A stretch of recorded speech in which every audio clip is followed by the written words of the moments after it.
I'm Dr. Orion Taraban, and this is PsycHacks, Better Living Through Psychology. And the topic of today's short talk is listen to yourself. So at this stage of my career, I do a lot of consultations with men from all over the world.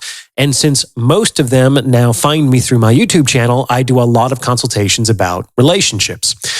And a lot of guys come to me looking for a more or less objective third-party gut check on their current relationships.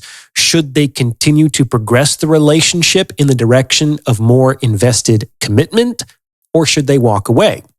Now, for the record, I've recommended both. I'm not anti-commitment. Sometimes I don't hear anything concerning, and the general orientation is move forward with caution. But frankly, more often than not, the things that come out of a man's mouth in the first few minutes of a consultation is usually more than enough to dissuade me from progressing the relationship if I were in their shoes. And this is curious because I often talk to guys who, on the abstract level at least, seem to be fairly knowledgeable about women and relationships in the sexual marketplace in general. But for whatever reason, probably because they've already decided to become emotionally involved with these particular women, and because they've already progressed the relationship to this point, they can have a lot of trouble applying these abstract concepts to their own particular cases.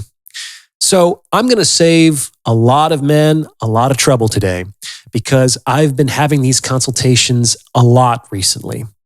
Before you call me up or you hire someone else or talk to a therapist or a life coach or whatever, just listen to yourself. Open a recorder app and record yourself. I'm serious, literally. Record yourself talking about your relationship concerns for 5 minutes.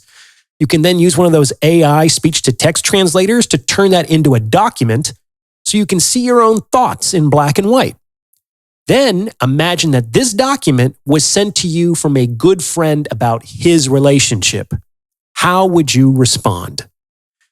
Examples of things that I've heard in just the past week or so from men on this topic are, sometimes she just explodes at me, or she picks fights with strangers in public and expects me to step in and protect her, or I'm not that sexually attracted to her and we haven't had sex in 3 years, or I pay all the bills, but she still won't sleep with me, or we actually don't know who the father is because she was sleeping with several different men at the time. Or she says she's a borderline, but I hear that there are treatments available for that. Or she's on 3 kinds of psychiatric medications. Or she's put on 50 pounds in the last year. Or she makes fun of me in front of my friends, etc., etc., etc. Gentlemen, you need to listen to yourselves. You need to listen to the words that are coming out of your mouth. And to be fair, I think a lot of you guys already know the answer to your own question. And I can understand your hesitation. I've been there myself. It's very difficult to pull the plug on a non-functional relationship in which you've already invested a great deal of time, energy, and money. Like, it's going to be painful. It's going to hurt. And it may hurt for a while. It's not something that you will immediately get over. And no one is enthusiastic about entering into a painful situation. I get it. But the other side of this is, as hard as it's going to be, it will never be easier to go through with it than it is today. Like, the reason why it's going to be hard is because you've invested so much time, energy, and money. And the longer you hesitate, the longer you procrastinate that decision, the more time, energy, and money you continue to invest, making the eventual decision even more difficult than it otherwise would be. So it's hard to walk away from a relationship, but it will also never be easier to do so than it is today.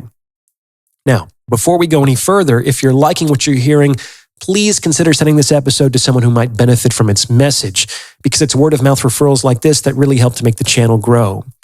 You can also go to my website and tip me through the donation option if you want to support the mission of this channel. I don't do product placements or corporate sponsorships. I rely on your support to keep all this running. I really appreciate it. Thank you very much. Gentlemen, listen to yourselves. and pretend what you're hearing is coming from someone else. It's so much easier to see clearly when you're not emotionally invested in the outcome. And remember, if you're still not sure how to proceed after some weeks or months of deliberation, that's your answer. That's your answer. To paraphrase Mark Manson, if it's not a fuck yes, it's a no. And this is especially relevant with respect to the question of marriage. You have to understand that to a woman, getting married in today's day and age is like hitting the jackpot. It's a windfall that can accrue her hundreds of thousands, if not millions of dollars over the course of a lifetime, irrespective of whether the union lasts. Like, there's a reason women show off their rings on social media and men don't. If someone just gifted me $100,000, I'd dance around and show it off too. And if you move forward with having children, you're going to be dealing with this person at least for the next 2 decades, whether it works out or not. So 1, there's really no hurry to make a decision. And 2, you should be fairly enthusiastic about the idea before moving forward. This is because, as far as I can tell, it's actually very difficult to be married and have kids. So you're going to want to be able to coast, at least for a little while, on your enthusiasm, motivation, and positive regard to get you through those inevitably hard times. Let me make this abundantly clear. There is absolutely no reason to be fighting in the courtship phase of a relationship. If you're already fighting, why are you there? Why are you there? It's like if there's ever going to be a time for the two of you to just spend time together and enjoy yourselves, it's now. And if you can't manage to do that when there is little to no responsibility or obligation, when the stakes are very low and everything is new and exciting, then, my dude, you are never going to have that ever with that woman. Do not be misled by the modern therapeutic promise that everything you want is on the other side of mutual understanding and effective communication and emotional processing and couples counseling and sex therapy. Like, fuck that. Fuck that. Like, even if you could get what you want after doing all of those things, which is an uncertain prospect at best, it probably wouldn't be worth it. Because there are satisfying relationships you can have with other women that don't require you to go through all of that. Men, you need to get comfortable cutting things off with women at the first signs of bad behavior. Don't rationalize them away. Don't think you can work through them.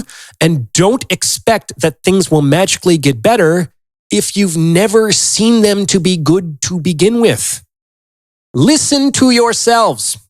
Objectify your self-monologue and imagine your concerns were coming from a good friend.